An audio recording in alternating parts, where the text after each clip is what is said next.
साई सच्चरित्राच्या 9व्या अध्यायाच्या माध्यमातून आपण साई चरणी आपली श्रद्धा आणि भाव अर्पण करणार आहोत. साई सच्चरित्रात या प्रत्येक अध्यायाचं एक एक खासियत आहे, एक वैशिष्ट्य आहे. तसं 9व्या अध्यायाचं पण आहे. जगात सगळ्यात श्रेष्ठ जर काय असेल तर ते म्हणजे प्रेम. देवांपासून दानवापर्यंत आणि दानवापासून मानवापर्यंत सगळ्यांच्या जीवनातली अत्यावश्यक गोष्ट म्हणजे प्रेम. आणि हे प्रेम फक्त देवाला मिळालेलं नाही. देवाजवळ सगळ्या गोष्टी आहेत. ही सृष्टी त्याने निर्माण केली, माणसं निर्माण केली, त्याच्यातले वेगवेगळे प्रकार सगळे निर्माण केले. पण ह्या सगळ्या सृष्टीकडून जे प्रेम मिळायला पाहिजे भगवंताला ते दुर्लभ आहे. भगवंतावर प्रेम करणारे लोक खूप कमी आहेत. आणि प्रेमरसाने ओतप्रोत भरलेला हा 9वा अध्याय आहे. बाबांच्या विषयी मनात प्रेम पाहिजे, प्रेम पाहिजे, प्रेम पाहिजे असं आपण म्हणतो. म्हणजे आता आम्ही 5वीला गेलो होतो. एक साई भक्त होते आमच्याबरोबर. त्यांनी ज्यावेळेला बाबांच्या मूर्तीजवळ बघितलं तेव्हा त्यांना वाटलं की मूर्ती हसत नाही. म्हणजे त्यांनी नमस्कार केला. बाबा हसा ना, बाबा हसा ना. बाबा काय हसणार का? हृदयातलं प्रेम कुठेतरी कमी पडलं. याच्या विरुद्ध उदाहरण आपण त्या त्र्यंबकेश्वरला बघितलं. त्याच्यात याला आपल्या गावच्या अक्षय तृतीयेच्या दुसऱ्या दिवशी शिवगिरी महाराजांचा चेहरा आपण सगळेजण गेल्यानंतर किती प्रसन्न झाला होता, किती हसत होते. पंचधातूची मूर्ती पण ती सुद्धा हसत होती. कशामुळे हो? अंतःकरणातलं प्रेम ओतलं होतं तिथे. म्हणून भक्ती मार्गामध्ये सुद्धा प्रेमाला अनन्यसाधारण महत्व आहे. भगवंताचं तुम्ही नामस्मरण किती करता ह्याला महत्व नाहीये. भगवंताची पूजा कशा प्रकारे करता महत्व नाही. काय महत्व आहे? भगवंताला काय काय तुम्ही देताय? अरे दिलंच त्याने सगळं आहे तर मग आपण त्याला काय देणार? त्याने जी दिलेलं आहे त्याच्यातल्याच काही गोष्टी आम्ही फक्त पुशारकी मारत देवाला अर्पण करतो. सांगतो मी देवाला हे दिलं, मी देवाला ते दिलं, काही देत नाही. हे सगळं आहे ते त्याचं आहे. किंबहुना आपलं शरीर ज्याला आपण म्हणतो हे माझं शरीर आहे म्हणून, हे शरीर सुद्धा आपलं नाहीये. आपलं जर शरीर असेल तर ज्या वेळेला आपल्या शरीरातले पंचप्राण निघून जातात त्यावेळेला हे शरीर आपलं आहे असं म्हणून आपण ते जतन करू शकतो का? प्राण निघून गेला की ते चौघांच्या खांद्याचा मालक बनते. लवकरात लवकर जाऊन जाळून टाकतो आपण त्याला. कारण जास्त जे वेळ होईल तसं ते जड होत जाते. दिवस जर जास्त गेले तर जवळपास जाणार नाही. आपण इतकी घाण येते. म्हणजे शरीर सुद्धा आपलं नाही, ते सर्वस्व त्याचं आहे. मग त्याला देणारे आपण कोण? आपण घेणार आहोत. आणि ह्या सगळ्या गोष्टी ज्या आहेत ना, ह्या गोष्टी शिकवण्याचं एक विश्वविद्यालय, शाळा नाही विश्वविद्यालय आहे. त्या विश्वविद्यालयाचं नाव आहे सद्गुरू पाठशाळा, सद्गुरू विश्वविद्यालय. आणि ह्या विश्वविद्यालयामध्ये गेल्यानंतर काही नियम पाळावे लागतात. आणि ते नियम जर पाळले नाहीत तर अर्थाचा अनर्थ होतो. सद्गुरू ह्या परिभाषेत मोडणारी विभूती म्हणजे आपले साईबाबा होते. साईबाबाने आपल्या संपूर्ण अवतार कार्यामध्ये आपल्या भक्तांवर फक्त प्रेम प्रेम आणि प्रेमच केलं. पण काही वेळेला काय असते माहिती आहे, भक्तांना प्रेम कळत नाही हो. सद्गुरू आपल्यावर प्रेम करतात ना, ते कळत नाही. काही वेळेला आपल्या मनाविरुद्ध त्या काही गोष्टी करायला सांगतात. आणि त्या गोष्टी आपल्या हातून जर घडल्या नाहीत तर त्याचे विपरीत परिणाम आपल्याला भोगावे लागतात. सद्गुरूने एखादी आज्ञा दिली तर त्या आज्ञेचं पालन आम्ही करत नाही आणि ते जर पालन केलं नाही तर त्याचा विपरीत परिणाम होतो. कारण जे आज्ञा देतात त्या सगळ्याच आज्ञा आपल्या मनासारख्या असतात असं नाही.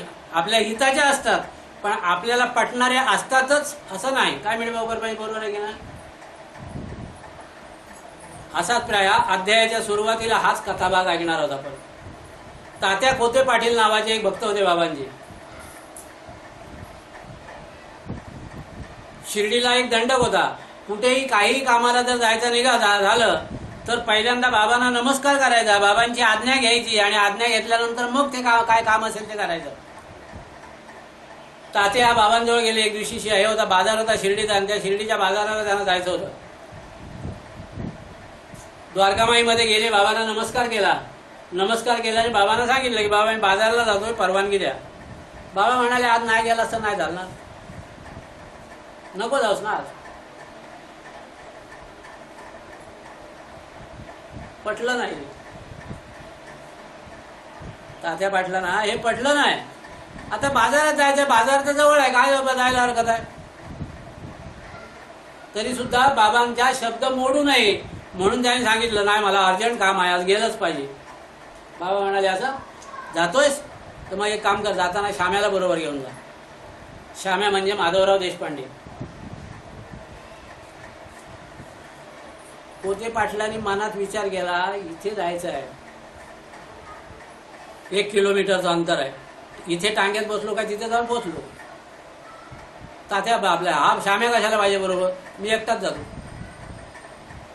बघावं कसं प्रकार आहे. आणि खोते पाटील टांग्यामध्ये बसले. ज्या टांग्यामध्ये बसले होते त्या टांग्याला 2 घोडे होते. त्याच्यातला एक घोडा जो होता तो अतिशय भारीतला घोडा होता, त्यावेळेचा 300 रुपयाला घेतलेला घोडा होता. अबला घोडा, चपळ घोडा.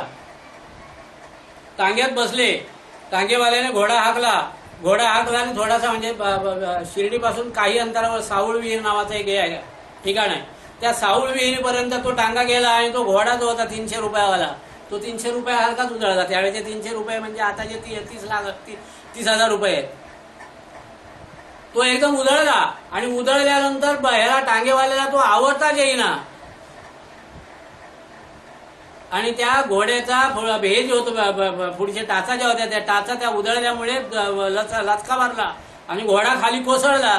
घोड्याबरोबर येत खोते पाटील सुद्धा कोसळले, कंबर मोडली त्यांची, कमरेमध्ये लचका मारला. आणि त्यांना आठवलं बाबांनी सांगितलं होतं आज बाजारात नाही गेला असं नाही चालणार का, पण आम्ही हुशार. या म्हाताऱ्याला काय करते. याच खोते पाटलांचा दुसरा एक प्रकार घडला होता. असेच एकदा निघाले होते बाबा दुसऱ्या गावात जायला. बाबांनी सांगितलं थांब रे जाशील, आता नको जा. बाबांच्या आज्ञेचा हे केला, उपमार्थ केला. आणि तेव्हा सुद्धा तसेच टांग्यामध्ये बसले आणि टांग्यामध्ये बसले आणि निघाले. आणि बरोबर त्याच ठिकाणी ज्या ठिकाणी पहिला अपघात झाला होता त्याच ठिकाणी साऊळ विहिरीजवळ गेले आणि घोडा एकदम जोरात उधळला. समोर एक बाबळीचं झाड होतं, त्याच्यावर जाऊन आदळला आणि त्या घोड्यातून तात्या खोते पाटील टांग्यातून खाली पडले. जीवावरचा प्रसंग होता, पण बाबांच्या कृपाछत्रामुळे लेकरं कशीही वागली. मुलांनी काही केलं, आई दम देते मारते, पण तेवढंच तिचं प्रेम करते, त्याच्या मुलावर ती प्रेम करते. आईची आई असलेली ही साई माऊली ती का नाही प्रेम करणार. म्हणून त्यांना प्रायश्चित्त दिलं. अपघात झाला, दुखापत झाली, पण जीवावरच्या प्रसंगातून तात्यांना बाबांनी वाचवलं. सांगण्याचं तात्पर्य काय आहे की सद्गुरूंच्या आज्ञेचं पालन तंतोतंत जर केलं तर त्याची फळं चांगली मिळतात. आणि त्या आज्ञेचं पालन जर केलं नाही तर त्याची ही विपरीत फळं बोलतात. त्याचं एक जिवंत उदाहरण मी सुद्धा आहे, मी सांगतो. एका दत्त जयंतीला बाबांनी मला सांगितलं हे आता काय अशा तऱ्हेचे ग्रंथ वगैरे वाचणं, त्याच्यावर निरूपण करणं हे माझा पण छंद आहे. तर त्यांना वाटलं का मी भजन पण करतो. म्हणून बाबा एक दिवशी मला काय म्हणाले, दत्त जयंतीचा कार्यक्रम होता, पूजा वगैरे झाली, मला म्हणतात बेटा भजन करो, एक भजन बोलो. आणि खरं सांगतो प्रामाणिकपणे, मी जर हातात टाळ घेऊन वाजवायला लागलो तर तोंडाने मला भजन म्हणता येत नाही, आणि भजन म्हणायला लागलो तर हाताने टाळ वाजवता येत नाही. दुसरी गोष्ट, एकटंच काहीतरी गाणं म्हणायचं झालं तर आजूबाजूला माणसं जी असतील ती निघून जातील, जमा होतील, ती गाढवं जमा होतील, असा माझा आवाज आहे. तार स्वरात गातो मी. हे माझं हे ज्ञान जे आहे ते मला माहिती आहे. आणि बाबांनी मला सांगितलं भजन म्हण म्हणून, आणि हे ज्ञान होतं ते मी त्याचं प्रदर्शन केलं. मी बाबांना सांगितलं बाबा मला भजन म्हणता येत नाही, त्यामुळे माफ करा मला. बाबा गप्प बसले. परिणाम असा झाला त्यावेळेला मोडक्या तोडक्या भाषेमध्ये मी जर भजन म्हणालो असतो, बोललो असतो तर आज गुरुबाईंना मस्का लावायला लागला नसता. मीच भजनं केली असती, नाही केली. आणि ते परिणाम आजपर्यंत भोगतोय. सांगण्याचं तात्पर्य हे की गुरु आज्ञेचं पालन करायलाच पाहिजे. आणि तंतोतंत त्याच्यात हे नाही, आपला शहाणपणा नाही चालवायचा, जशाच तसं. हे फक्त साई भक्तांना ह्याच्यातल्या महाराष्ट्रातलंच नाही. एक इंग्रज अधिकारी गेला होता बाबांना भेटायला, द्वारकामाईमध्ये बसला जाऊन. बाबाने त्यांना द्वारकामाई वरती चढायला दिलं नाही. द्वारकामाई आपण सगळ्यांनी बघितली आहे ना? कोणी नाही बघितली त्याने हात वर करा जरा. नाही बघितली त्याने? बघितली आहे ना सर्वांनी? तू नाही बघितली? द्वारकामाईमध्ये असा एक घरासारखं घर आहे, त्याच्यामध्ये 2 भाग आहे. एक असा थोडासा उंचवटा आहे आणि एक खाली हॉल आहे. तो उंचवटा जो आहे हे बनवलेला कठडा बनवलेला आहे, तिथे बाबा बसायचे नेहमी. बाबांची बसायची जागा तिथे बाजूला असा एक कठडा होता, त्या कठड्यावरती असा हात ठेवून बसायचे. आणि मग साई भक्त तिथे जायचे, बाबांचं दर्शन घ्यायचे, काय सांगायचं असेल ते सांगायचे, काय करायचं असेल ते करायचे. हा इंग्रज सुद्धा गेला बाबांचं दर्शन घ्यायला, पण बाबाने त्याला वरती चढायला दिलं नाही. आणि त्या 3 पायऱ्या आहेत याला द्वारकामाईला, या कठड्यावर चढायला पायऱ्या किती आहेत? 3. या 3 पायऱ्या चढणं म्हणजे नॉट जोक. सगळ्यांच्या बसची बात नाही. 1, 2 आणि 3 अशा 3च पायऱ्या ठेवल्या, 4थी पायरी नाही. किंवा 2 पायऱ्या करता आल्या असत्या, त्या 2 पायऱ्या पण नाही ठेवल्या, 3च ठेवल्या. त्याचं कारण असं आहे की आपल्या आयुष्याच्या 3 अवस्था आहेत: बाल्यावस्था, तारुण्यावस्था आणि वृद्धावस्था. आपल्या देहामध्ये गुण 3 आहेत: रज, सत्व आणि तम. आणि बाबांजवळ चढायला पायऱ्या किती आहेत? 3च आहेत. या 3 गुणांच्या पलीकडे जेव्हा जाऊ तेव्हा बाबा आपल्याला भेटणार. या 3 अवस्था सोडून ज्या वेळेला बाबांना भेटायला जाऊ त्यावेळेला आपल्याला बाबा भेटणार, अन्यथा भेटणार नाही. शिर्डीला जाऊन सुद्धा काही लोक शिर्डीला जाऊन द्वारकामाईमध्ये जाऊन बाबांचं दर्शन घेऊ शकलेले नाहीत. असे अनेक लोक आहेत, त्याच्यातला एक मी आहे. 50 जणांना घेऊन एकदा शिर्डीला गेलो होतो. 50 जणांची ट्रिप, माणसं होती माझ्याबरोबर. रात्री उशीर झाला, शेजारती व्हायची होती आणि त्यावेळेला आम्ही शिर्डीला पोहोचलो. माझ्याबरोबरच्या 49 लोकांना सांगितलं आरती होणार आहे, लवकर जावा आणि दर्शन घ्या. सगळ्यांना दर्शन मिळालं, 49 लोकांना दर्शन मिळालं. 50वा एक फक्त मी बाजूला राहिलो होतो, कारण आता इतक्या लोकांना पाठवायचं, त्यांची व्यवस्था करायची, त्यामुळे मला मागे राहणं भाग होतं. ते मी मागे राहिलो होतो. शेजारती संपली, द्वारकामाईचे दरवाजे बंद झाले, समाधी मंदिराचे दरवाजे बंद झाले आणि शिर्डीला जाऊन बाबांचं दर्शन घेतल्याशिवाय मी परत आलो. आणि बाबांची इच्छा होती मला दाबावी, इच्छाच नव्हती मला दर्शन द्यायचे, कसं मिळणार?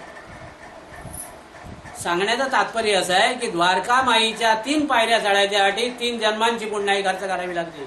त्यावेळेला या 3 पायऱ्या चढून हा माणूस वरती जाऊ शकतो, बाबांचं दर्शन घेऊ शकतो. बाबांची इच्छा असल्याशिवाय दर्शन घेऊ शकत नाही तो. हा इंग्रज आला, त्याला सुद्धा बाबांनी खालीच बसवलं होतं त्या अंगणात. तू तिथून दर्शन घे, तिथून नमस्कार कर, तिथून पाया पड, तिथे काय करायचं असेल तर कर, वरती नाही यायचं. त्याची विचारायची इच्छा होती वरती जावं, बाबांच्या पायांवरती डोकं टेकून नमस्कार करावा, बाबांच्या हाताचं एक चुंबन घ्यावं आणि बाबांच्या बाजूला काही काळ बसावं ही इच्छा होती. अजिबात नाही घेतलं वरती. 1 दिवस गेला, 2रा दिवस गेला, 3रा दिवस गेला. इंग्रज ग्रस्त होता, तो कंटाळला आणि मग जायला निघाला.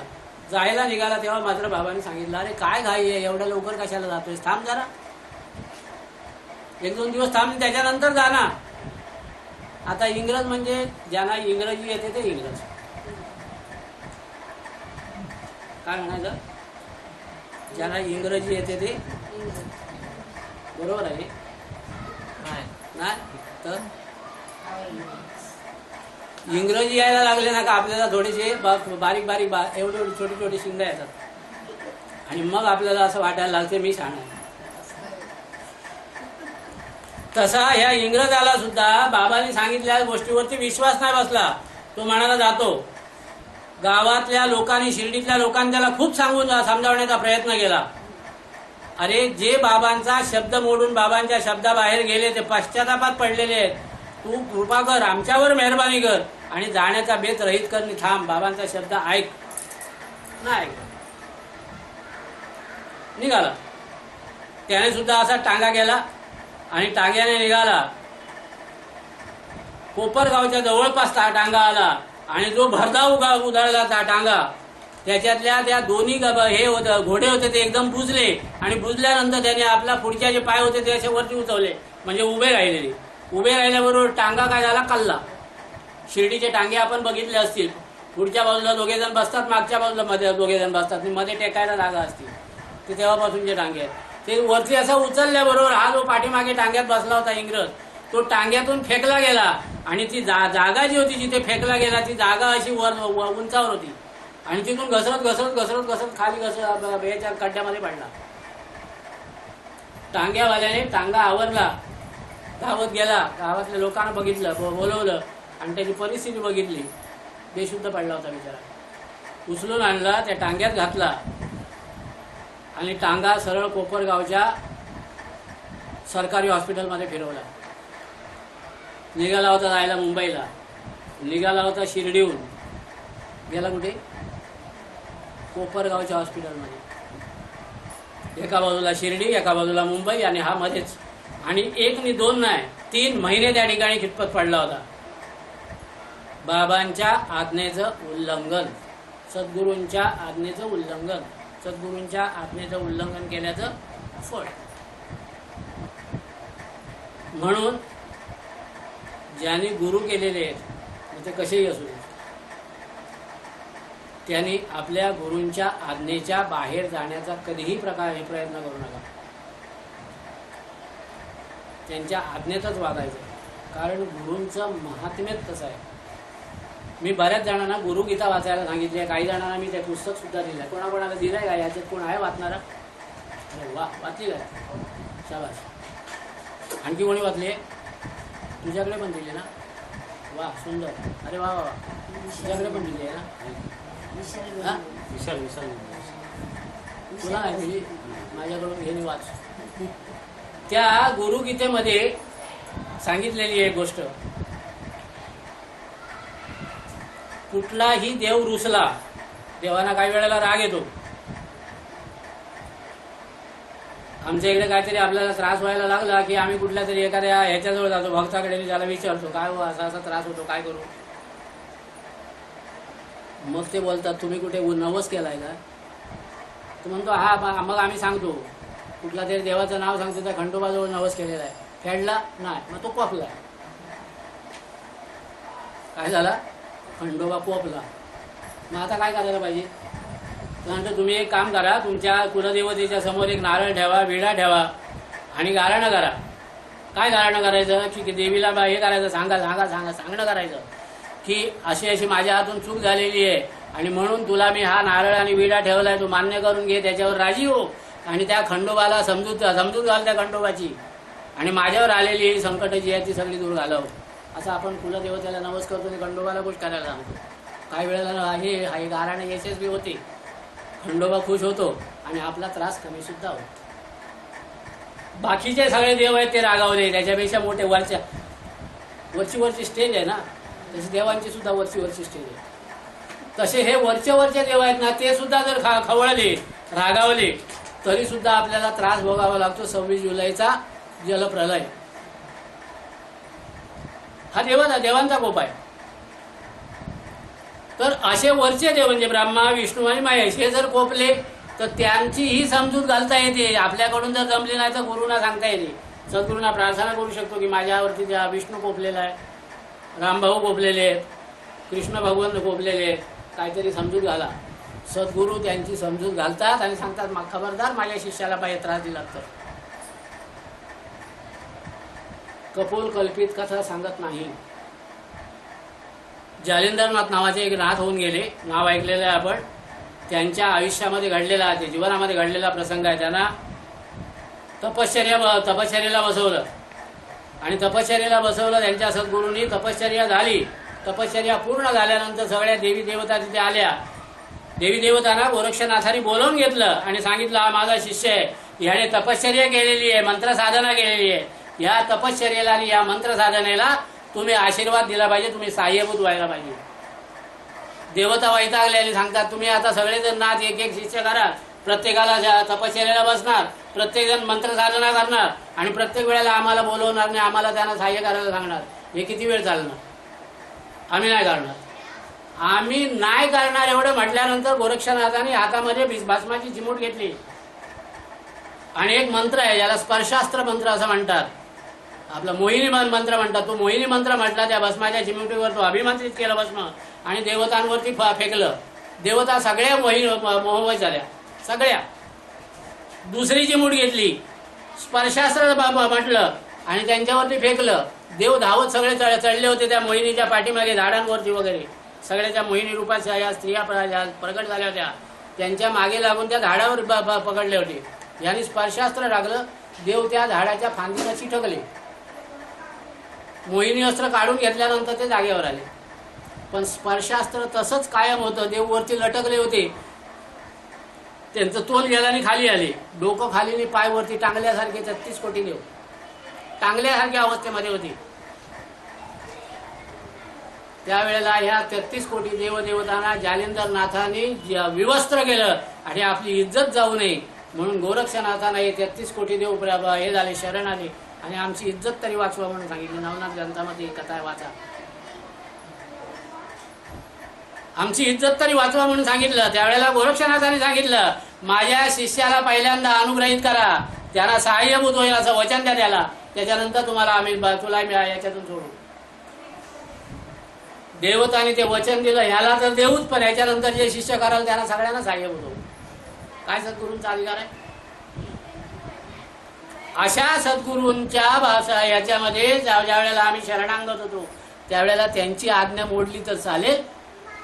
33 कोटी देवतांना त्यांच्या आज्ञेचं उल्लंघन करता येत नाही. 33 कोटी देवता सुद्धा शिक्षेला पात्र ठरतात. आपण कोण?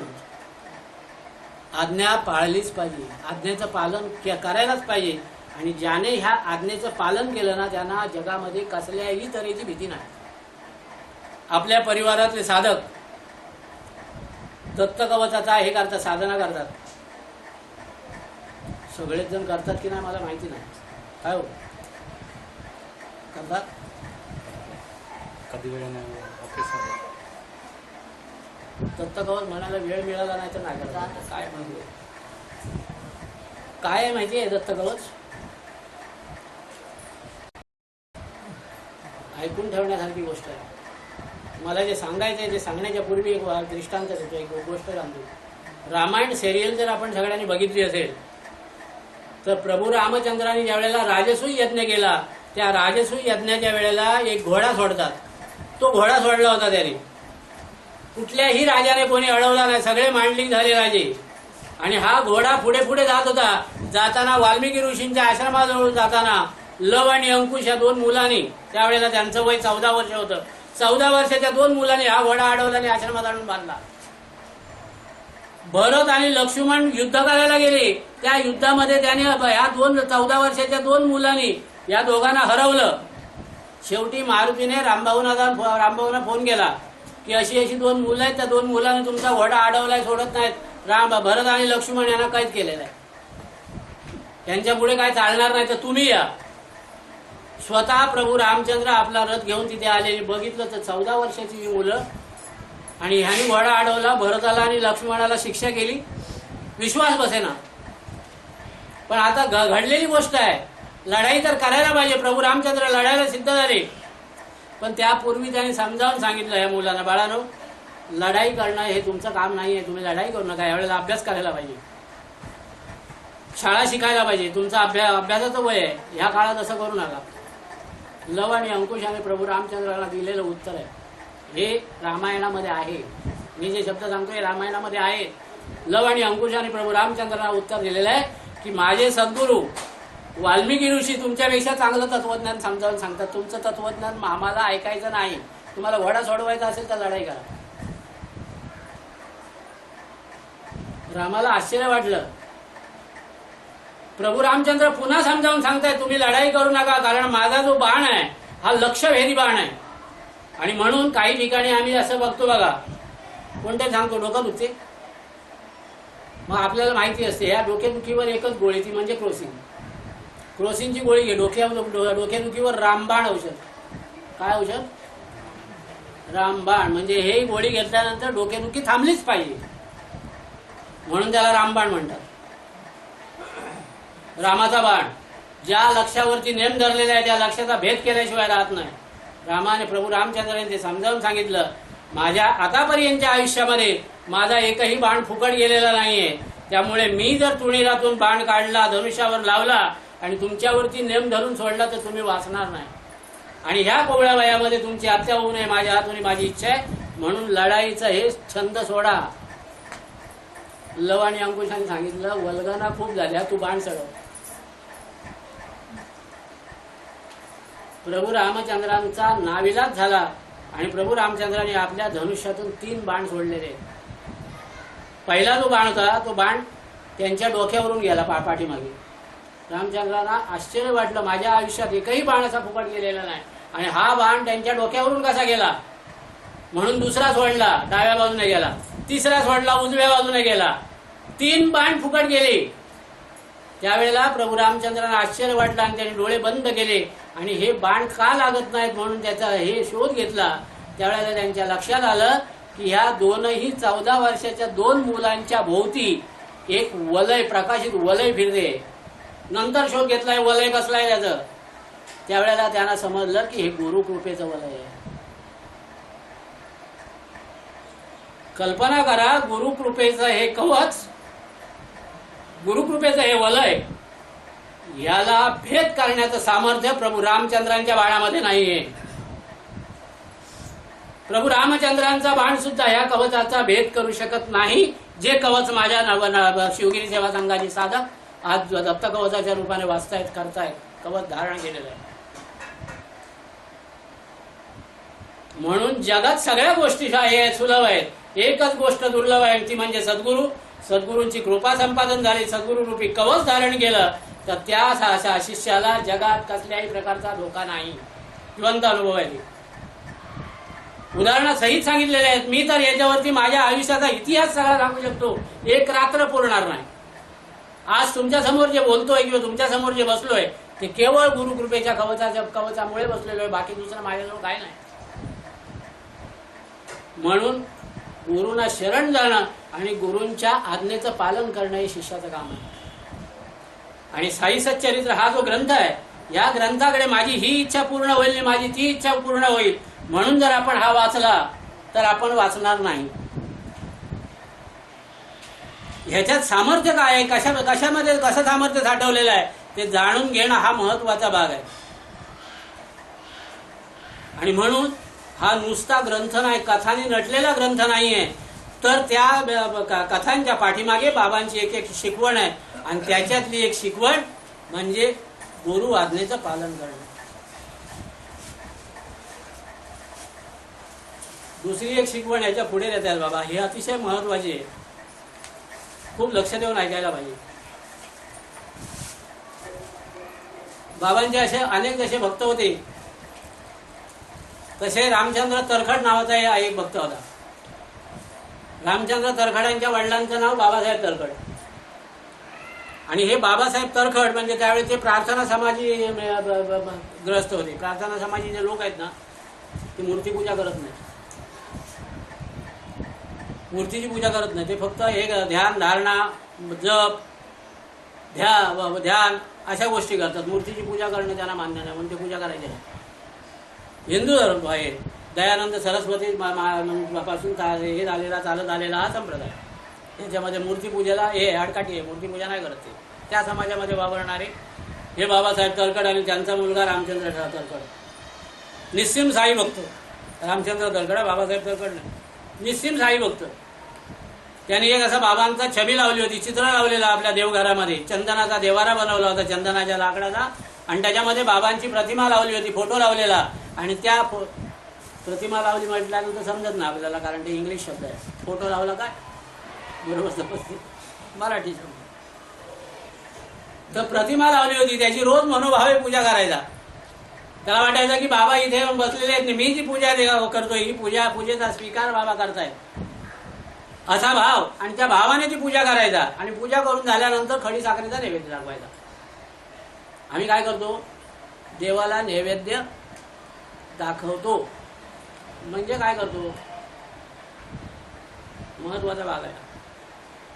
देवासमोर नैवेद्य का ठेवतात मला सांगा. देवाने तो भक्षण करावा म्हणून.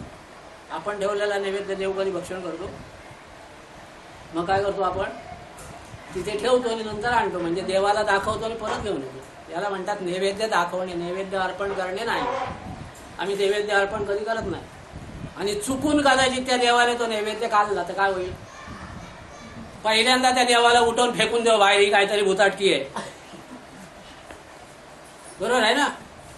नैवेद्य खातो म्हणजे काय, आणि असा रोज जर खायला लागला तर मग आम्ही काय खायचं.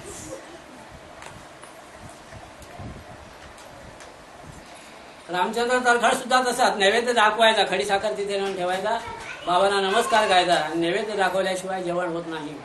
तुम्हाला सुद्धा एक गोष्ट सांगतो, हिताची गोष्ट आहे. आपण घरी 2 वेळा जेवण करतो आणि कदाचित 3 किंवा 4 वेळा खातो सुद्धा ते.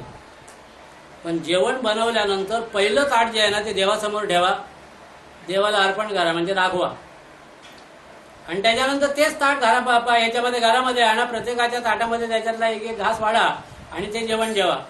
आतापर्यंत तुम्ही जेवत होता ते जेवण होतं, आणि हा घास सगळ्यांच्या ताटामध्ये वाढला तर तुमच्या पुढ्यात आलेलं ताट हा प्रसादाचं ताट होईल बघा. रोज देवाचा प्रसाद भक्षण करता येईल. आणि असं जर केलं तर आपल्या जीवनामध्ये किती चांगला बदल होतो याचा अनुभव घ्या. काय साधी गोष्ट आहे हो. हां, थोडासा त्याच्यामध्ये प्रॉब्लेम होऊ शकतो. रविवार, बुधवार, शुक्रवार आला तर मग कसं ताट दाखवणार. तर रविवार, शुक्रवार, बुधवारी आपण जे टोप बनवणार ना ते जरा बाजूला ठेवायचे. भात तर चांगला असतो, चपाती तर असते, ते चपाती भात आणि एक दुधाची वाटी, त्याच्यात थोडी साखर घालून तो नैवेद्य ठेवा. बघा माझ्या हा प्रयोग करून बघा, आयुष्यामध्ये काय बदल होतो आपल्याला. आणि तो प्रसाद म्हणून भक्षण करा, आणि त्याच्यानंतर रविवार बुधवार आहे ना आपला, तो घ्यायला हरकत नाही. तर हा रामचंद्र तळखड सुद्धा तिथे साखरेचा नैवेद्य ठेवायचा, आणि तो साखरेचा नैवेद्य ठेवल्याशिवाय त्याने आपल्या अन्नाला कधी स्पर्श केलेला नाही. हे व्रत होतं त्याचं. त्याची आई सुद्धा साई भक्त. एक दिवशी आईच्या मनामध्ये इच्छा निर्माण झाली की आपण शिर्डीला जायला पाहिजे. आता इच्छा निर्माण झाली की काय करतात बायका, पहिल्यांदा अहो ना, अहो बायकोने असं म्हटलं ना की नवऱ्याने नक्की समजायचं कुठेतरी खड्डा आहे आता. तिने आपल्या नवऱ्याला सांगितलं की मला शिर्डीला जायची माझी इच्छा आहे, जाऊ का. बायकोच्या पुढे जायला तो नवरा कसला, त्याने विचाराने मांडवलं जा. पण बाबासाहेब तळखडांची इच्छा अशी होती की तिने एकटीने जाऊ नये. जाताना बरोबर रामचंद्राला बरोबर घेऊन जावं, मुलाला बरोबर घेऊन जावं. म्हणून ते बोलले सुद्धा आपल्या मुलाला, तू आईला घेऊन आई बरोबर तू जा शिर्डीला. ती म्हणाली चालेल. मुलाला सांगितलं तू जा आई बरोबर, मुलगा म्हणतो नाही जाणार मला. बाबासाहेब तळखडांना आश्चर्य वाटलं, माझा मुलगा अजूनपर्यंत माझ्या शब्दाच्या पुढे कधी गेला नाही, आज नाही जाणार म्हणतोय. काय रे बाळा, काय झालं. तो म्हणतो जाईन, तुमच्या आज्ञेचं पालन करायला मी शिर्डीला जाईन, पण माझी एक अट आहे. काय अट आहे की मी रोज बाबांच्या या छबीसमोर खडी साखर ठेवतो आणि त्यांना नैवेद्य दाखवतो खडी साखरेचा. मी शिर्डीहून परत येईपर्यंत माझा हा नित्यक्रम जो आहे तो नित्यक्रम तुम्ही चालवला पाहिजे. तुम्ही चालवणार असाल, तसं मला वचन देणार असाल तर मी आईजवळ जातो. आणि बाबासाहेब तळखडांनी ते मान्य केलं. मूर्ती पूजा न करणाऱ्या बाबासाहेबांनी हे मान्य केलं. आणि मान्य केल्यानंतर हे दोघंही मायलेक शिर्डीला जायला निघाली. बाबासाहेब तळखड थांबले भल्या पहाटे, म्हणजे रामप्रहरी उठायचे. रामप्रहर कशाला म्हणतात माहितीये काय, नाही माहिती ना. सूर्योदयाच्या आधी 2.5 तास, म्हणजे 7 वाजता सूर्योदय असेल समजा, तर त्याच्या आधी 2.5 तास किती झाले, 4:30 वाजता उठायचं. तो रामप्रहर. त्या रामप्रहरी बाबासाहेब उठायचे, आंघोळ वगैरे सगळी जे काय असेल ते करायचे. आणि आंघोळ करून झाल्यानंतर आयुष्यात कधी पूजा केलीच नाही देवाची, तरी पण आता आपल्या मुलाने सांगितलंय म्हणून जमेल त्याप्रमाणे पूजा करायची. आणि खडे साखरेचा नैवेद्य ठेवून हात जोडून बाबांना प्रार्थना करायची. मी ही जी केली आहे ती कवायत आहे. गंध लावतात ते मला माहिती आहे म्हणून गंध लावलेला, अक्षता वाहतात ते माहिती आहे म्हणून अक्षता वाहिले आहेत, एक फुल सुद्धा घातलाय, वेडी वाकडी पूजा केलेली आहे, ती मान्य करून घ्या आणि त्याने सांगितल्याप्रमाणे हा नैवेद्य तुमच्या समोर ठेवलाय त्याचा सुद्धा स्वीकार करा असं सांगून नमस्कार करून बाबासाहेब नोकरीला जायचे. एका गिरणीमध्ये अधिकारी होते ते ऑफिसर, तिथे कामाला जायचे. एक दिवशी सकाळी त्यांना लवकर बोलावणं आलं, त्यामुळे यांनी घाईघाईने हे केली, आंघोळ केली, कपडे केले आणि ऑफिसमध्ये गेले. पूजा करायची राहून गेली आणि कामावर गेल्यानंतर त्या कामाच्या गडबडीमध्ये ते विसरून गेले. कामाच्या गडबडीमध्ये बरेच लोक बऱ्याच गोष्टी विसरतात. सत्संग विसरणारे लोक आहेत आणि मग महिनाभर फटके खातात. ते गेले कामावर आणि त्याच्यानंतर सगळंच विसरले आणि विसरल्यानंतर दुपारी जेवायला घरी आले. जेवायला घरी आल्यानंतर जेवणाचं ताट समोर आलं तरी सुद्धा माहिती नाही यांना मी आज नैवेद्य दाखवलेला नाही बाबांना.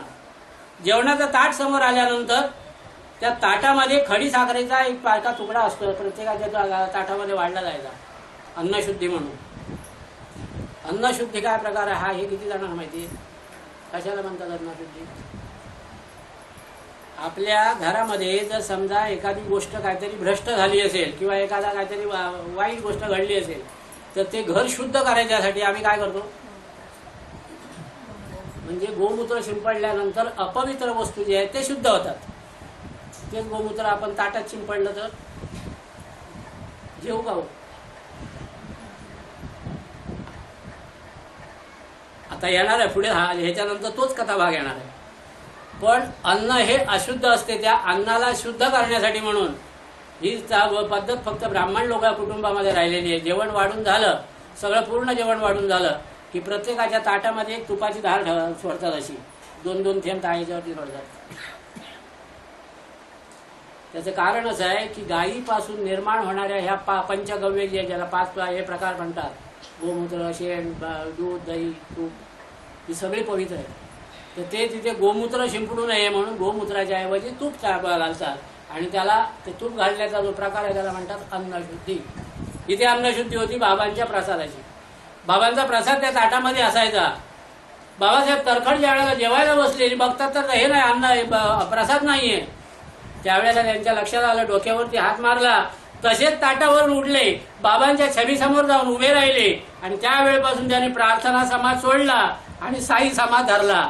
साईबा बाबांजवळ गेले आणि बाबांना नमस्कार केला आणि बाबांना सांगितलं, बाबा काय हे नाटक केलं, माझ्या हातून अक्षम्य चूक घडली, मी माझ्या मुलाला वचन दिलंय, माझ्या मुलाला दिलेल्या वचनाचं मी पालन करू शकलो नाही, आज तुम्हाला मी नैवेद्य दाखवू शकलो नाही, मला क्षमा करा या गुन्ह्याची, असं म्हणून बाबांच्या समोर ते रडायला लागले.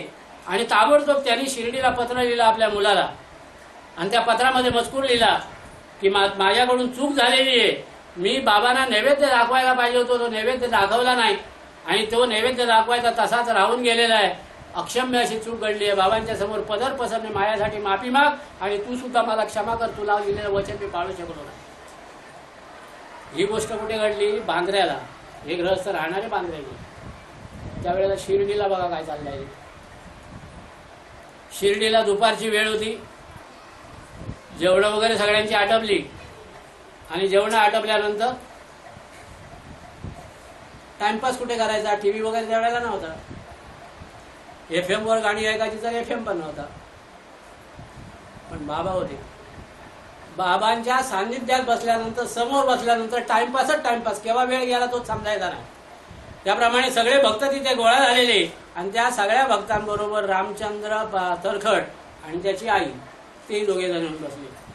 रामचंद्र तरखड पहिल्यांदाच येऊन बसला होता, पाठोपाठ आई आली. आई आली आणि हे करणार, बसणार, एवढ्यात बाबा बोलायला लागले, आई आज माझी आतडी भुकेने पिळवटून निघाली, बांद्र्याच्या घरात गेलो, दरवाजाला टाळं होतं, घडी होती, टाळं कुलूप होतं, पण मला कोण अडवणार?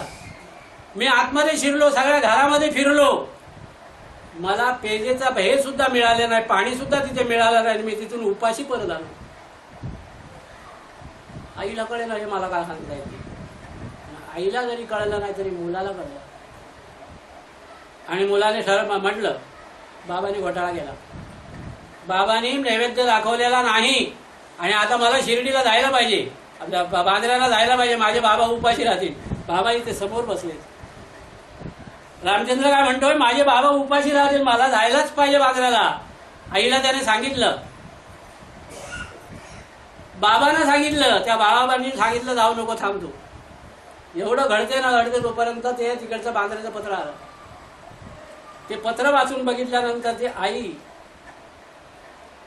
रामचंद्र तरखडांची आई आणि तो रामचंद्र दोघांनी ते पत्र वाचलं. वाचायला डोळेच उघडे नव्हते, डोळ्यातून टपाटपा अश्रू वाळत होते त्या पत्रावरती. कुठे शिर्डी, कुठे बांद्रा, कुठे काय घडलंय या सगळ्या इत्थंभूत बातम्या बाबांजवळ आहेत.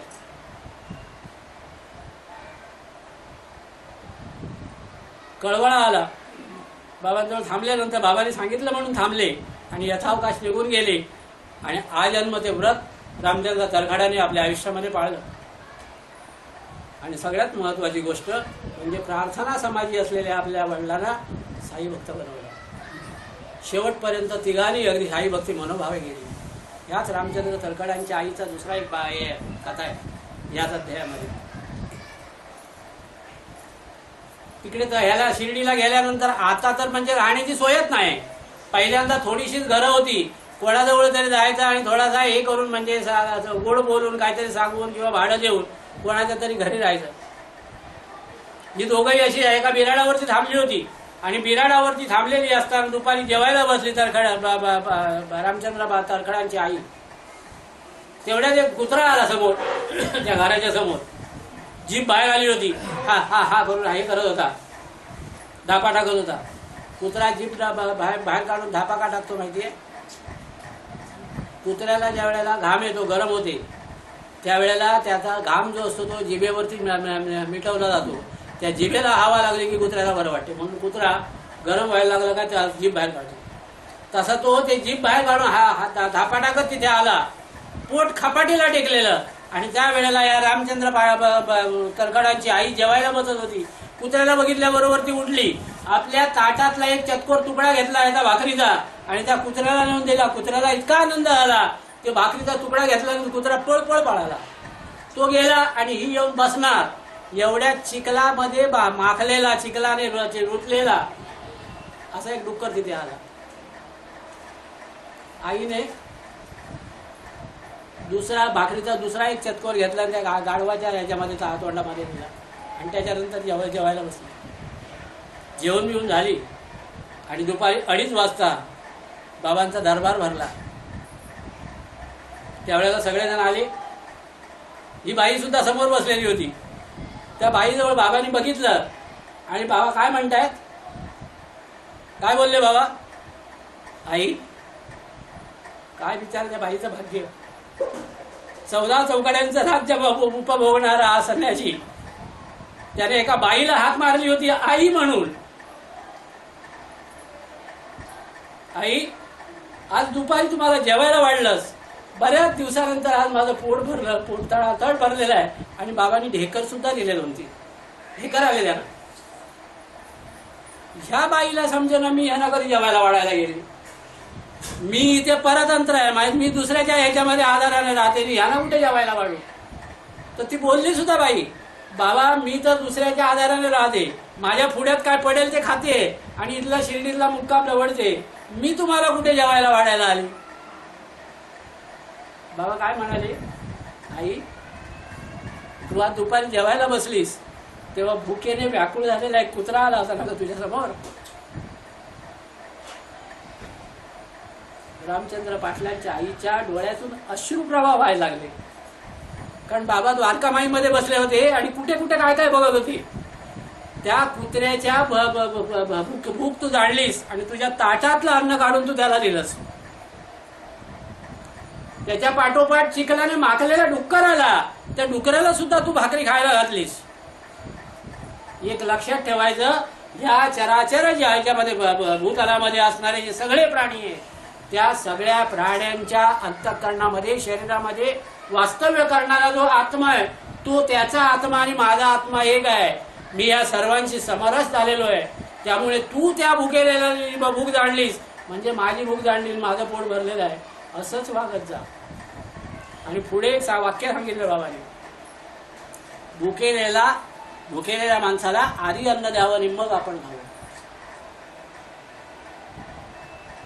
भुकेल्या माणसाला आधी अन्न द्यावं आणि मग आपण खावं, आणि हे असंच करत जा, हेच तुझ्या कामाला येईल. आणि हे सांगताना सांगितलं, त्याच्या पाठीमागचा सिद्धांत जो आहे तो सिद्धांत ग्रंथकर्त्याने या ठिकाणी मांडलेला आहे. काय सिद्धांत आहे, का असं करतात? आपण ह्या सगळ्या गोष्टीची तुलना करून बघितली पाहिजे आपल्या जीवनाची. दुपारी 12 वाजलेले, 12 वाजता आणि आपलं जेवण होत नाही. 12:30 1च्या पुढे आपली जेवण होतात, होय ना?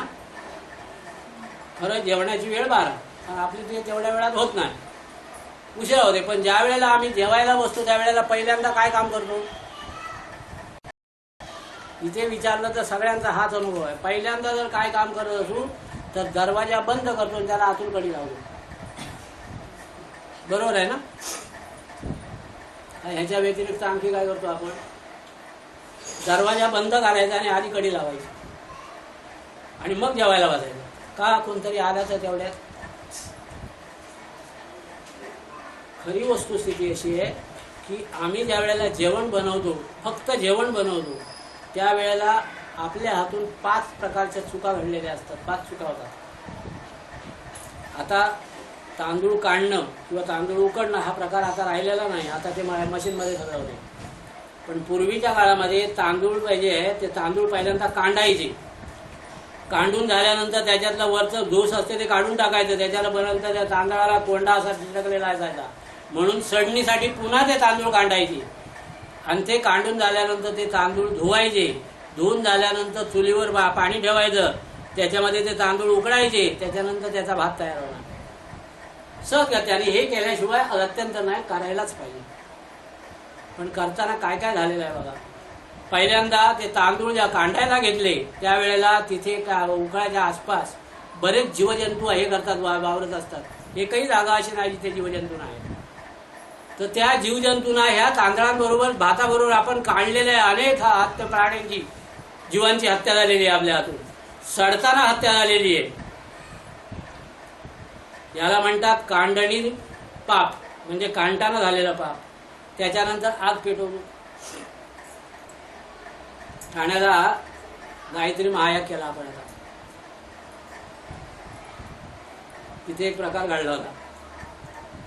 लाकडं जेवढी आणायचं तेवढी त्या होमाच्या ह्याच्यामध्ये केवळ भस्मसात होऊन जायची. किती जवळजवळ किती लागले लाकडं? 9 टन लाकडं आणायचं तेवढी जळून जायची. एक आपला साधक होता, त्याने एका कुंडामध्ये लाकूड घातलं, बघितलं तर त्याच्यामध्ये हा एवढा त्या लाकडाला किडा. आणि यज्ञकुंड म्हणजे देवाचं तोंड आहे, त्या तोंडामध्ये आपण काय घातला होता? किडा. ताबडतोब ते लाकूड काढलं, तो किडा विचारा जिवंत होता आणि बाहेर काढला. तर जाळण्याच्या प्रक्रियेमध्ये सुद्धा आपल्या हातून अनेक प्राण्यांची हत्या होते, तो दोष पडतो. तिसरा दोष जो आहे तो आम्ही याच्यावरून पाणी आणतो ना, आता नळातून, पहिल्यांदा विहिरीतून पाणी आणायचं. ते विहिरीतून पाणी आणतो. पाणी आणण्यापूर्वी आणताना त्या पाण्यामध्ये सुद्धा जंतू असतात, जीवजंतू असतात. ते पाणी ज्या वेळेला हे भात शिजवताना त्या पाण्याचा वापर करतो त्यावेळेला जीवजंतू मरतात. तिसरं पाप आहे. चौथं पाप आहे, हे झाल्यानंतर सगळं झालं करून जेवण वगैरे बनवून झालं, जेवण बनवून आणखी एक चौथं पाप राहिलंय. आणखी एक पाप आहे, आपल्याला नुसतं भात चालत नाही, त्याच्याबरोबर भाकरी किंवा चपाती लागते. आणि भाकरी किंवा चपाती लागत असेल तर त्याच्यासाठी पीठ लागते. ते पीठ काढताना आपल्याला दळण सुद्धा करावं लागते. दळताना सुद्धा अनेक जीवहत्या होते. 5वी गोष्ट आहे, जेवण झाल्यानंतर मग आपण ती भांडी घासतो, त्याच्यामध्ये सुद्धा अनेक तऱ्हेच्या हे होतात, जीवजंतूंची हत्या होते. अशी 5 प्रकारची पापं आपल्या हातून घडत असतात. याला पंचसुनादी पाप असं म्हटलेलं आहे. याचं निवारण करण्याचे मार्ग सुद्धा 5 आहेत. हे साई सच्चरित्रामध्ये नाही. सांगू का? वेळ होतोय? सांगा. अरे वा, असा जिज्ञासू पाहिजे. याच्यातून मुक्त होण्याचे 5 मार्ग आहेत. त्याच्यातला पहिला मार्ग आहे, 5 यज्ञ करावे लागतात रोज. किती यज्ञ करायला पाहिजे रोज? 5. जमेल का? सांगू? सांगा. पहिला जो यज्ञ आहे त्या यज्ञाचं नाव आहे ब्रह्मयज्ञ. ब्रह्मयज्ञ म्हणजे काय? आग पेटवायची आणि त्या आगीत काहीतरी आहुती द्यायची आणि तूप द्यायची, म्हणजे यज्ञ नाही झाला. आता आपण इथे बसून ते करतो हा यज्ञच आहे, याला ज्ञान यज्ञ म्हणतात. तर ब्रह्मयज्ञ पहिला. ब्रह्मयज्ञ म्हणजे काय की कथा कीर्तन, देवाचं शास्त्र पुराण हे वाचायचं, जप जाप्य करायचं, याला ब्रह्मयज्ञ म्हणतात. दुसरा यज्ञ जो आहे त्या यज्ञाचं नाव आहे देवयज्ञ. म्हणजे ठाण्याला जो आपण शतचंडी याग केला त्याला देवयज्ञ म्हणतात. म्हणजे देवतेच्या नावाने आपण त्या हे करायचं, अग्नी पेटवायचा आणि त्या अग्नीमध्ये आहुती द्यायची, ती आहुती जाऊन देवतेपर्यंत पोचते.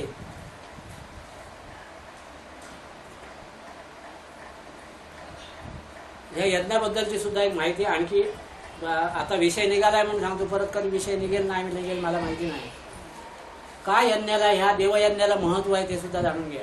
यज्ञ करतो म्हणजे आपण ह्या देवयज्ञ करतो म्हणजे काय करतो, असं एक कुंड असते त्याच्यामध्ये अग्नी पेटवतो आणि अग्नी पेटवून झाल्यानंतर त्याच्यामध्ये ठराविक प्रकारच्या ज्या आहुत्या आहेत धान्य, त्या धान्याच्या आहुत्या सोडतो आणि त्यावेळेला मंत्र म्हणतो. ओम प्रजापतये स्वाहा प्रजापतये इदं नमः. ओम इंद्राय स्वाहा इंद्राय इदं नमः.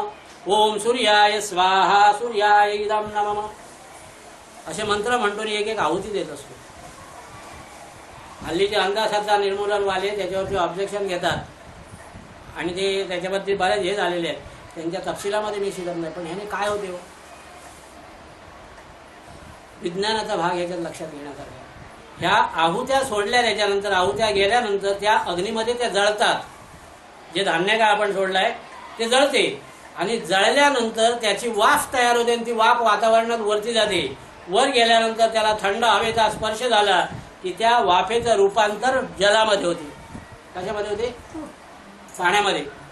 आणि हे जे जल आहे या याच्यातून आहुत्या जळून त्याच्यापासून तयार झालेलं पाणी जे आहे त्या पाण्याला देवतांच्या भाषेमध्ये सोमरस म्हणतात. काय म्हणतात? देवता ह्याच्यावरती संतुष्ट होतात, देवता ह्याच्यावरती पुष्ट होतात. देवतांना दुसरं अन्न चालत नाही, हेच अन्न भक्षण करत असतात. म्हणून सोम पिणारे ते देव. हा सोमरस आताच्या काळामध्ये ह्या कलियुगामध्ये देवतांना मिळतच नाही, त्यामुळे देवता उपाशी मारतायत. ज्या वेळेला एखादा भरत पांचाळ कुठेतरी उठतो आणि यज्ञ करतो त्यावेळेला कुठेतरी त्यांना एखादा नाश्ता मिळतो. देवतांना संतुष्ट केलं तर काय होईल? इथे सुद्धा एक गंमत आहे बघा. तिथे काय आपण यज्ञ केला, त्या यज्ञाचं नाव काय? शतचंडी याग. म्हणजे देवीचा यज्ञ केला. आणि तो यज्ञ करताना प्रत्येक आहुती ज्या वेळेला देत होतो ना त्यावेळेला असं आपण म्हणायचो, देवीचा मंत्र म्हणायचा. ओम ऐं ह्रीं क्लीं चामुंडाय विचे नमः स्वाहा. बसले होते काय कोणी ह्याला यज्ञाला बसले होते का कोण? तू बसला म्हणायचं, असं म्हणायचं ना. काय वेगळं काय म्हणत असतील तर सांग मला.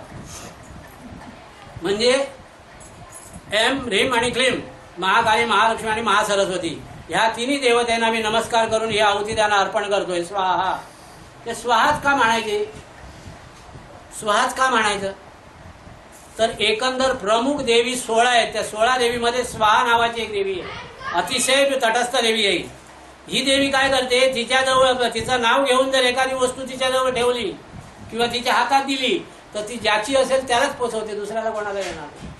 आणि हा सोमरस तयार झाल्यानंतर तो सोमरस मला मिळावा म्हणून प्रत्येक देवता हावऱ्या झाल्या होतात आणि तो सोमरस प्यायच्या आधी प्रवृत्त होतात आणि तो सोमरस प्राशन करण्यासाठी प्रयत्न करत असतात. पण आपण तो सोमरस तयार झालेला सोमरस कोणाच्या ताब्यात दिलाय? स्वाहा नावाच्या देवीजवळ. त्यामुळे ती ओम ऐं ह्रीं क्लीं चामुंडाय विचेच्या हिलाच देणार, देवीलाच देणार. त्या बाकीचे इंद्र बिंद्र बोलून बिरून कोण आले तरी त्यांना सांगणार तुम्ही थांबा, कप तुमच्यासाठी नाही, हे देवीचं आहे, देवीला घ्या. दत्त याग केला, दत्ताना दिला. ब्रह्मयाग केला, बृहस्पती याग केला, गुरुना दिला. रुद्र याग केला, शिवाय शंकराला दिला. पहिला काय करायचा? ब्रह्मयाग. दुसरा आता हा यज्ञ चालला, याला काय म्हणायचं? देवयज्ञ. तिसरा यज्ञ आहे तो पितृयज्ञ. जसे देवलोक आहेत तसा पितरांचा एक लोक आहे. तिथे देवतांची पित्र सुद्धा त्या देवता याच्यामध्ये या लोकांमध्ये वास्तव्य करतात. आणि ह्या पितरांच्या नावाने केलेला जो यज्ञ त्याला म्हणतात पितृयज्ञ. या पितृयज्ञामध्ये आणि देवयज्ञामध्ये थोडासा फरक आहे. इथे आपण काय म्हटलं, ओम एम ह्रीम क्लीम चामुंडाईचे नमस्वाहा असं म्हटलेलं आहे ना. इथे जरा वेगळं म्हणतात. समजा आता माझ्या वडिलांचं नाव शंकर आहे, ओम शंकराय नमस्वधा.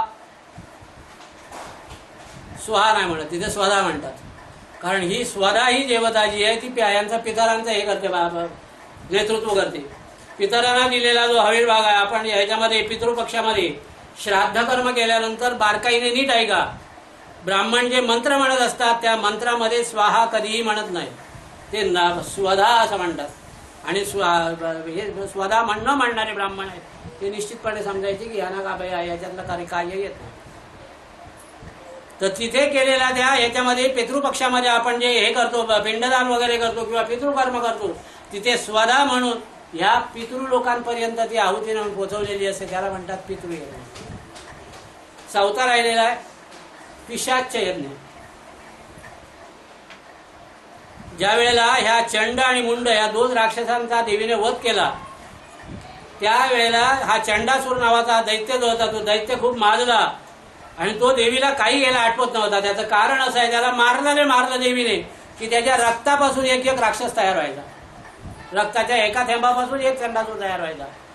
देवीने कपाळाला हात लावला आणि विचारला, आता इतके सगळे राक्षस मारायचे झाले तर मला किती जन्म घ्यावे लागतील. आणि म्हणून तिने एक युक्ती केली आणि चामुंडा नावा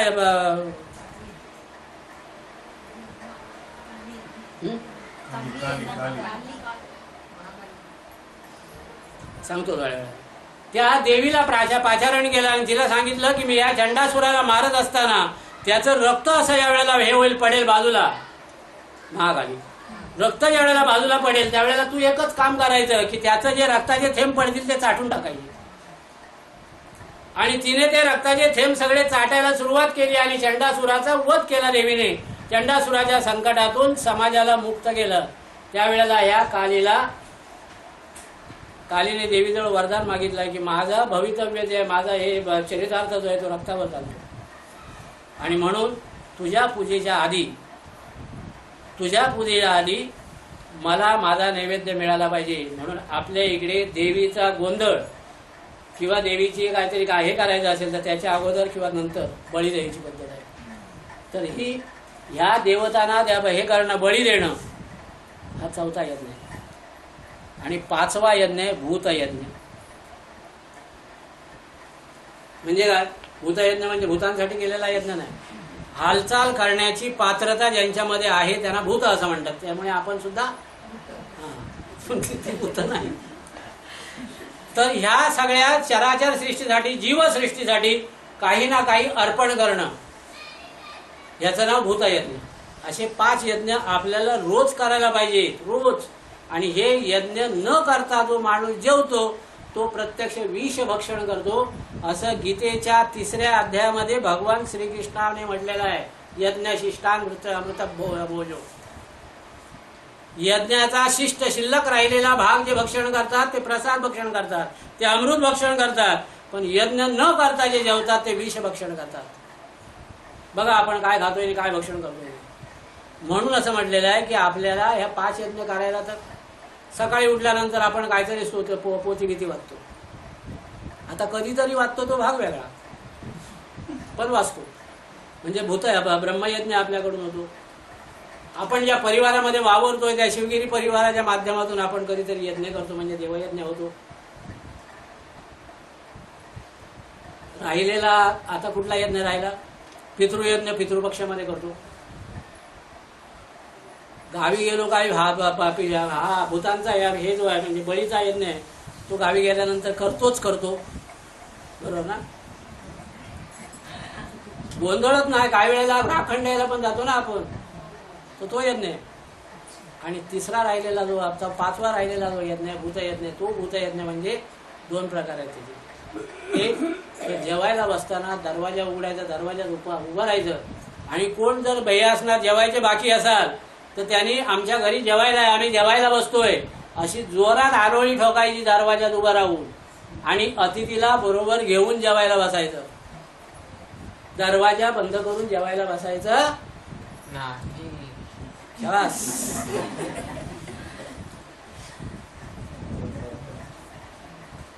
आणि तेही जमलं नाही, अतिथी नाही मिळाला, तर काय करायला पाहिजे? हे जे पशु पक्षी आहेत, कुत्री मांजरं आहेत, त्यांना काहीतरी खायला घालायचं. त्यांच्या पोटात घास गेला, त्याने काहीतरी खाल्लं की त्याच्यानंतर आपण जेवायचं. शिर्डीच्या लोकांना ह्या सगळ्याच गोष्टी करणं शक्य नव्हतं, म्हणून बाबांनी शॉर्टकट केला होता त्याच्यासाठी. कारण हे आज सगळ्या गोष्टी ब्रह्मज्ञान म्हणा, यज्ञ, बाकीचे सगळे हे पाचही यज्ञ जे आहेत, ते पाचही यज्ञ म्हणजे बाबांचा अवतार होता. आणि म्हणून बाबा काय करायचे? रोज न विसरता रोज उठायचे, हातात झोळी अडकवायचे, खांद्यावर झोळी अडकवायचे, हातामध्ये ते भांडं घ्यायचे आणि 5 घरामध्ये जाऊन भिक्षा मागायची. भिक्षा मागण्याचं कारणच हे होतं की माझे जे भक्त आहेत, या माझ्या भक्तांकडून या यज्ञाची पूर्ती व्हावी, ह्या यज्ञाचं पुण्य माझ्या भक्तांच्या पदरात पडावं, म्हणून बाबा 5 ठिकाणी जाऊन हे करायचे, भिक्षा मागायचे. आणि त्या भिक्षांनातला भाग कोंबड्या कुत्र्यांसहित आपण पण खायचे. तो आला काय भाग? इथे येऊन गेला काय? भिक्षा देण्याचा नाही आला, येईल त्यावेळेला आपण बघू. तर ते भिक्षा मागायचे. असा हा प्रकार हे साई सच्चरित्रामध्ये नसलेल्या काही गोष्टी मी सांगितल्या आहेत. माझ्या अधिकाराच्या कक्षेत नसताना सुद्धा हे बोललोय, पण इथे बसलोय म्हणजे बाबांच्या आज्ञेने बोलतोय, आपल्याला सगळ्यांना कळावं म्हणून बोललेलो आहे. तर अशा तऱ्हेचे हे पंचसुनादी कर्म आणि पंचसुनादी पाप निवृत्तीसाठी हे यज्ञ करायला पाहिजे, असं साई सच्चरित्रामध्ये म्हटलेलं आहे. असो, पुढच्या कथेकडे निघूया. ह्या एकदा अशी गंमत झाली होती. आधी आपण या तरखड कुटुंबाचा भाग हे पुरा करूया, नंतर शेवटचा भाग आहे आपण तुम्ही मध्ये घेतो. एकदा एक ग्रहस्थ, मानकर नावाचे ग्रहस्थ, बांद्र्यावरून शिर्डीला यायला निघाले. आणि शिर्डीला येताना जायचं झालं ना की ऍडव्हर्टाईज मोठी असते. गावापासून सगळ्यांना सांगायचं मी शिर्डीला जाणार आहे, मग यायचं नाही तो दुसरा, मी शिर्डीला जाणार आहे, शिर्डीला जाणार आहे, शिर्डीला जाणार आहे. तसे हे मानकर निघाले जायला शिर्डीला. आणि त्यांच्या घरी सुतक होतं आणि ते पिंडदान वगैरे करावं आणि त्या पितरांना मोक्ष मिळावा, सद्गती मिळावी, असा उद्देश धरून ते याला शिर्डीला यायला निघाले होते. गोदावरीच्या काठावर त्यांना पिंडदान करायचं होतं. म्हणून ते ह्या तरखड कुटुंबाकडे गेले आणि त्यांना सांगितलं की आम्ही शिर्डीला जातोय. शिर्डीला जातोय म्हटल्याबरोबर तरखड बाई जेव्हा त्या तरखड बाईना एकदम हे झाला, आनंद झाला, बाबांना काहीतरी द्यायला मिळेल आपल्याला. म्हणून त्यांनी घरात सगळीकडे शोधलं काहीतरी बाबांच्या देण्यासारखी वस्तू आपल्याला मिळेल म्हणून. काहीच वस्तू नाही मिळाली. शेवटी तिच्या लक्षात आलं की कोणीतरी दिलेले पेढे होते, त्या पेढ्यातला एक पेढा शिल्लक राहिला होता. आणि हे कुटुंब जे आहे ते तसं सुखी होतं, त्यामुळे बाकीच्या गोष्टी देण्यात काय अर्थही नाही. म्हणून तो पेढा काढला आणि त्या मानकरांच्या हातामध्ये दिला आणि सांगितलं हा नेऊन बाबांच्या हातावर ठेव. मानकर इकडे आले, शिर्डी आपलं काम होतं ते आटपलं आणि बाबांच्या दर्शनाला आले. दर्शनाला आल्यानंतर त्या बाबांचं दर्शन घेतलं, नमस्कार केला आणि जायला निघाले. बाबांनी विचारलं माझ्यासाठी काय आणलंय का? त्याला आश्चर्य वाटलं, मी कुठे काय आणलंय? त्याने सांगितलं नाही, काय नाही. बाबा गप्प होते. मानकरांनी बाबांचं दर्शन घेतलं, जेवायला गेला, उतरला होता त्या बिराडी, तिथे जाऊन जेवला. जेवण झाल्यानंतर दुपारी 2:30 वाजता परत आला, बाबांचं दर्शन घेतलं. तू काय विसरलायस काय? माझी एखादी वस्तू विसरली आहे का तुझ्याकडे? तो म्हणतो ना काय नाही. आता बारका एवढा पेढाच आहे, तो काय लक्षात ठेवायचा? नाही काय नाही, बघ आठवण कर जरा. त्याने खूप आठवणीला ताण दिला, त्याला आठवेच ना. तेव्हा बाबांनी स्पष्ट शब्दामध्ये विचारलं, अरे नाही का तू बांद्र्यावरून मुंबईला यायला निघालास तेव्हा आईने माझ्यासाठी खाऊ दिलाय ना? मानकराला एवढं हे वाटलं ना का विचारून सोय ना, तावत कडक तसाच गेला बिराडावर आणि साजऱ्याच्या खिशात कुठेतरी हे ठेवलेला होता पेढा. तो पेढा घेऊन आला मानकर आणि तो पेढा बाबांच्या हातावर ठेवला. बाबांनी हातात पडतोय नाही पडतोय तोपर्यंत तोंडात घातला. काय भक्तीचं प्रेम, भक्ती रसाने भरलेला हा कथाभाग आहे, अध्याय. प्रेम रसाने भरलेला अध्याय. मी मगाशी सुरुवातीला ऐकलं भक्तांचं प्रेम बाबा कसं जाणतात, भक्तांचं प्रेम कसं ओळखतात आणि भक्तांना प्रेम कसं लावतात त्याची ही कथा आहे. शेवटची कथा सांगून 5 मिनिटं राहिलेली आहेत आपल्याला वेळ व्हायला. शेवटची कथा सांगून ह्या अध्यायाला आटोपलं गेलं. एकदा पुरंदरे कुटुंब असा याच्यामध्ये आलं होतं शिर्डीला. येताना त्यांनी 2 वांगी आणली होती. त्यांच्याजवळ अशी जगा काही भक्तांनी ती वांगी दिली होती आणि सांगितलं की ह्याच्यातल्या एका वांग्याचं भरीत करायचं आणि बाबाला वाढायचं. याच्यातल्या एका वांग्याचं भरीत करायचं आणि बाबांना वाढायचं. आणि काही लोक असे असतात ना, का विचारून ठेवा, एकदा एखादी गोष्ट बाबाने आवडीने खाल्ली की मग त्याचा सपाटा. बाबा म्हणजे त्यांच्या पासंगाला पुरणार नाही अशी माझी हे आहे, योग्यता आहे. माझ्या बाबतीत सुद्धा तेच होते. एकदा केव्हा तरी याच्या कळंबोलीच्या सत्संगामध्ये मी बोललो, कोणीतरी वांगी भरीत करून आणलं होतं, काय छान झालंय म्हणून. तेव्हापासून आजपर्यंत एकही सत्संग असा गेला नाही की ज्या सत्संगाला भरीत नाही.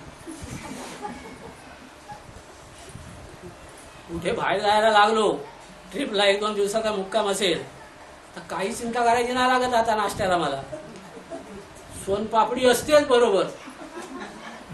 घरी केव्हा तरी बोललो मला सोनपापडी आवडते. बाबांची काय अवस्था असेल. तर ह्या पुरंदरे बाईंना सांगितलं की ह्या एका वांग्याचं भरीत करा आणि बाबांना वाढा. आणि एक वांग जे आहे त्याच्या काचऱ्या माहिती आहेत ना. काचऱ्या म्हणजे काय काय वांगी वडी, वांगी भजी त्या करून वाढा. तर त्या पुरंदरे बाई शिर्डीमध्ये आल्या आणि शिर्डीमध्ये आल्यानंतर त्यांनी एक वांग कापलं, त्याचं भरीत बनवलं आणि जेवणाचं ताट तयार केलं. त्या ताटामध्ये ते भरीत वाढलं, ताट नेऊन बाबांच्या समोर ठेवलं. बाबांनी ते ताट बरीच ताटं आली होती. बाबांनी तेच ताट पहिल्यांदा पुढ्यात ओढलं आणि जेवायला बसले आणि इकडे तिकडे बघायला लागले. लोकांना समजे ना काय चाललंय ते. बाबा असे का थांबले. त्यामुळे बाबा थोड्या वेळाने बाबाच बोलले, काचऱ्या पण वांग्याच्या असत्या ना तर बरं झालं असतं. लोकांच्या समोर आता प्रश्न पडला, कारण तो सीझन जो होता तो शिर्डीमध्ये वांगी न मिळण्याचा सीझन, वांगत नव्हतं त्यावेळेला शिर्डीत कोणाकडे. आणि बाबा काय सांगतायत, काचऱ्या सुद्धा याच्या जोडीला असते तर बऱ्या झाल्या असत्या. झाली धावपळ स्वरा शोध. काचऱ्या शोधायच्या कुठे. त्याच्यातला एक साई भक्त जो होता तो साई भक्त राधाकृष्ण आईंजवळ गेला, राधाकृष्ण आईंजवळ, जिथे बाबांचं जेवण तयार व्हायचं. त्यांच्याजवळ गेला आणि सांगतात की बाबांचं लक्ष आज काचऱ्यांमध्ये गेलेलं आहे. त्या काचऱ्या पाहिजे त्यांना, त्याच्याशिवाय जेवायचे थांबले कोळंबले. कुठे काचऱ्या मिळणार. सगळीकडे शोधाशोध केली, कुठेच मिळेना. पण काही वेळेला अशा वेळेला ना काही लोकांची डोकी चांगली चालतात. एकाने डोकं चालवलेलं. त्या पुरंदरे बाई आल्या होत्या ना, त्या पुरंदरे बाईंनी वांग्याचं भरीत आणलंय म्हणजे वांग त्यांच्याकडे नक्की असणार. किंवा त्या सांगतील वांग कुठे मिळेल त्या, आपण त्यांना जाऊन भेटूया. आणि म्हणून सगळ्यांची धावा शोध ते शोधून काढलं त्या पुरंदरे बाईनं. आणि पुरंदरे बाईनं विचारलं, तुम्ही वांग कुठून आणलं होतं. ते म्हणते बांद्र्यावरून. आता बांद्र्याला केव्हा जाणार आणि तिथून वांग केव्हा आणणार. तिने दुसरा प्रश्न विचारला, का हो. तर म्हणजे बाबांना काचऱ्या खायची इच्छा झालेली आहे, त्याच्यासाठी वांग पाहिजे. आमच्या शिर्डीत कुठे वांग मिळत नाही, ते तुमच्या जेवणात वांग मिळालं, ते कुठून आणलं हे विचारायला आलो आम्ही. ते कुठून आणलं का वगैरे तुम्ही काय बघू नका, ते मला समजलं काय झालं ते, जावं काचऱ्या येतील म्हणून. आणि बाई जेवणावरून उठल्या, शिल्लक राहिलेलं जे वांग होतं त्या वांग्याच्या काचऱ्या बनवल्या, एका थाळीमध्ये घेतल्या आणि थाळीमध्ये घेतल्यानंतर त्या